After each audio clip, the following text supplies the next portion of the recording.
ಸ್ನೇಹಿತರೆ ನಮಸ್ಕಾರ. ನಾನು ಇವತ್ತು ಕಾಫಿಗೆ ತಗುಲುವಂಥ ಒಂದು ಕೀಟದ ಬಗ್ಗೆ ನಾನು ನಿಮಗೆ ತಿಳಿಸ್ಕೊಡಕ್ಕೆ ಬಂದಿದ್ದೀನಿ. ನೋಡಿ, ಈ ಗೆಲ್ಲು ಒಣಗಿದೆ, ಈ ಗೆಲ್ಲು ಸಹ ಒಣಗಿದೆ, ಈ ಹೊಸ ಚಿಗುರು ಇದು ಸಹ ಒಣಗಿದೆ. ನೀವು ಇದನ್ನು ಬೆಂಡು ಮಾಡಿದ ತಕ್ಷಣ ನೋಡಿ ಕಟ್ಟಾಗ್ತದೆ. ನೋಡಿ, ಇಲ್ಲಿ ಕಟ್ಟಾಯಿತು. ಇದನ್ನು ನಾವು ಗಮನಿಸಿದಾಗ ಒಂದು ಚಿಕ್ಕ ತೂತ ಕಾಣ್ತದೆ.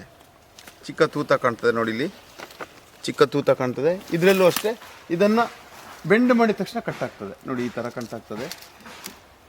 ನೋಡಿರ್ಬೋದು, ಹೊಸ ಚಿಗುರಿಗೆ ಅತಿ ಹೆಚ್ಚಾಗಿ ಈ ಕಾಯಿಲೆ ಬಾಧಿಸ್ತದೆ. ನೋಡಿ, ಈ ಥರ ಒಂದು ಹುಳ ತೂತ ಮಾಡಿ ಒಳಗಡೆ ಹೋಗಿ ರಂಧ್ರ ಮಾಡಿ ಮೊಟ್ಟೆ ಇಡುವಂಥದ್ದು. ನೋಡಿ, ಈ ಥರ ಆಗಿರ್ತದೆ.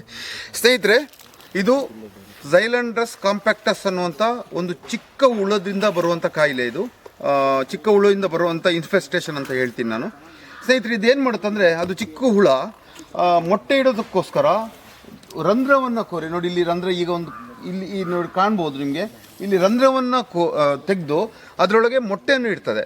ಮೊಟ್ಟೆಯನ್ನು ಇಟ್ಟಂಥ ಸಂದರ್ಭದಲ್ಲಿ ಅದು ಖಾಲಿ ತಾನಾಗಿ ಹೋಗಿ ಒಳಗಡೆ ಸೇರ್ಕೊಳ್ಳೋದಿಲ್ಲ. ಇದು ಹೆಣ್ಣುಳ. ಆ್ಯಕ್ಚುಲಿ ಈ ಹೆಣ್ಣುಳ ಏನು ಮಾಡುತ್ತೆ, ಈ ಅಂಬ್ರೋಸಿಯನ್ ಅಂತ ಒಂದು ಫಂಗಸ್ ಬರುತ್ತೆ, ವೈಟ್ ಕಲರ್ ಫಂಗಸ್ ಬರುತ್ತೆ, ಅದನ್ನು ಸಹ ತೊಗೊಂಡೋಗಿ ಅದರೊಳಗೆ ಶೇಖರಣೆ ಮಾಡಿಡ್ತದೆ.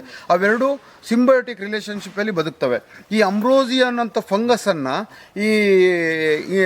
ಈ ಚಿಕ್ಕ ಮರಿಗಳು, ಮುಖ್ಯವಾಗಿ ಇನ್ಸ್ಟಾರ್ಮ್ ಅಂತ ಹೇಳ್ತೀವಿ, ಆ ಚಿಕ್ಕ ಮರಿಗಳು ಮೊಟ್ಟೆ ಹೊಡೆದು ಮರಿ ಆಗ್ತಾವಲ್ಲ, ಅವು ಆ ಒಂದು ಫಂಗಸನ್ನು ತಿಂದು ಬದುಕಿ ಸುಮಾರು 20 ರಿಂದ 25 ದಿನ ಅಲ್ಲಿದ್ದು, ಅಲ್ಲಿಂದ 20 ರಿಂದ 25 ಹುಳ ಆಗಿ 25 ಗೆಲ್ಲುಗಳಿಗೆ ಹೋಗಿ ಕೂರ್ತವೆ. ಸೊ ಇದರಿಂದ ಏನಾಗುತ್ತೆ ಅಂದರೆ, ಹೊಸ ರೆಕ್ಕೆಗಳಿಗೆ ಅತಿ ಹೆಚ್ಚು ಬಾಧೆ ಕೊಡ್ತದೆ. ಅಂದರೆ ಮುಂದಿನ ವರ್ಷದ ಕ್ರಾಪಿಗೆ ಇದರಿಂದ ತುಂಬ ಪ್ರಾಬ್ಲಮ್ ಆಗುತ್ತೆ. ಅದ್ರ ಜೊತೆಗೆ ಗಿಡದ ಒಂದು ಬೆಳವಣಿಗೆಯೂ ಸಹ ಕುಂಠಿತ ಆಗ್ತದೆ.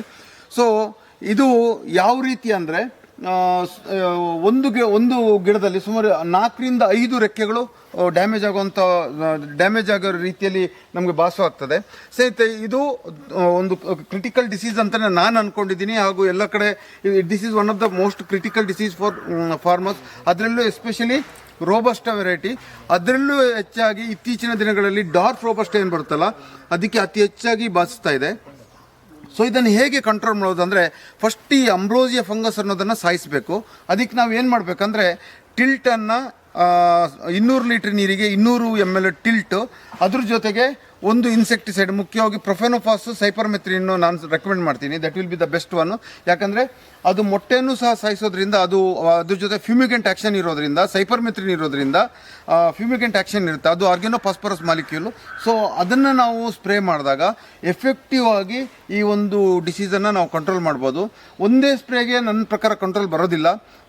ಎವ್ರಿ ಇಂಟರ್ವಲ್ ಆಫ್ 25 ಡೇಸ್ ಒಂದು 2 ರಿಂದ 3 ರೌಂಡ್ ಸ್ಪ್ರೇ ಮಾಡಿದಾಗ ನಾವು ಮೈಕ್ರೋನ್ಯೂಟ್ರಿಯೆಂಟ್ ಸ್ಪ್ರೇ ಕೊಡಲೇಬೇಕು. ಇತ್ತೀಚಿನ ದಿನಗಳಲ್ಲಿ micronutrients play very important role in the physiological and reproductive growth of the plant. ಗಿಡದ ಬೆಳವಣಿಗೆಗೆ ಬಹುಮುಖ್ಯವಾಗಿ ಬೇಕಾಗ್ತದೆ.